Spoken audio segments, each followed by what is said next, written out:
Hey everybody, it's Tactard Ted. Well, let's talk about the evacuation of the city of Kherson in southern Russia, or the Ukraine, or south of Ukraine, shall we say, because it is no longer part of Ukraine. So, all the sharks in the media started to smell blood in the water when they called for the evacuation of the civilians in Kherson. As it's known, the Ukrainians have been trying to push an offensive in the Kherson region and have been shelling the city for quite some time, much the same as they've been doing in Donetsk for 9 years. So, is it really a sign of loss that you're removing the civilians from the city? It seems to me that the purpose of having a military is to help protect the civilians of your country. And by removing the civilians from Ukrainian shelling until the time is appropriate for an offensive, it seems to me the Russians are doing the correct thing to protect their citizens. But no, the Russians are losing, the Russians are doing this. Now, let's have a little thought about this. Supposedly, if you listen to the numbers, which I tend to doubt, the Ukrainians have about 60,000 troops that they're going to throw into this great offensive in Kherson. It was going to happen last week. It was going to happen the week before. This week, there have been some reconnaissance and force that have been easily swatted and repelled by the Russians. The autumn rains are continuing, and the situation on the ground is deteriorating. The Ukrainians are going to be forced to adhere to the roads. But there's still the idea that they are going to push onward to Kherson. Now, why would the Russians want to remove the civilians from the city other than their protection? Well, of course, everybody wants to say, well, they know the Ukrainians are going to take time. I submit not.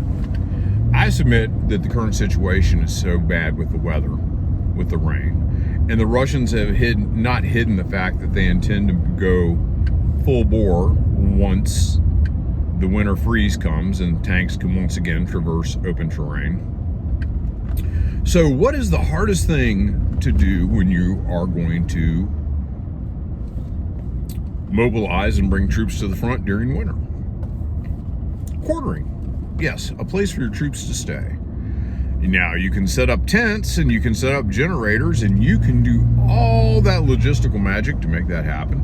And that burns through a lot of resources. But if you have an empty city where there's buildings and ways to heat those buildings, you don't have to worry about quartering your troops.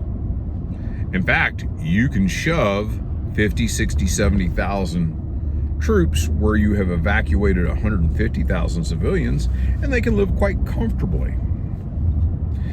And I submit that that is likely why the Russians are calling for the evacuation of the civilian populace of the city of Kherson. The military is not leaving. The military is pouring troops in there. In case you missed the news, Putin has a mobilization going on.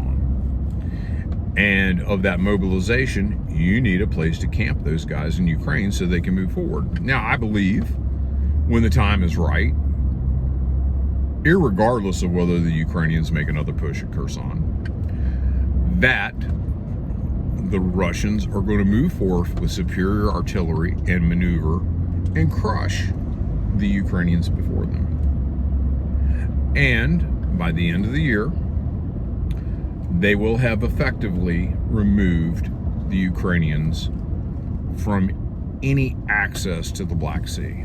I believe this. Now, I could be wrong. I could absolutely be wrong. But I would not be surprised. In fact, I'm kind of looking for this scenario to develop. So you can get in the comments. You can tell me what you think. You can tell me how I'm fucked up, how I'm wrong. Or you can email me. If I get around to it tonight, I'll put my email in the comment section, or the description, so you guys can email me and tell me just how much of a terrible human being you think I am for speaking my mind and using my First Amendment rights for freedom of speech. So anyhow, folks, you take care. Have a pleasant weekend. I will be talking to you later.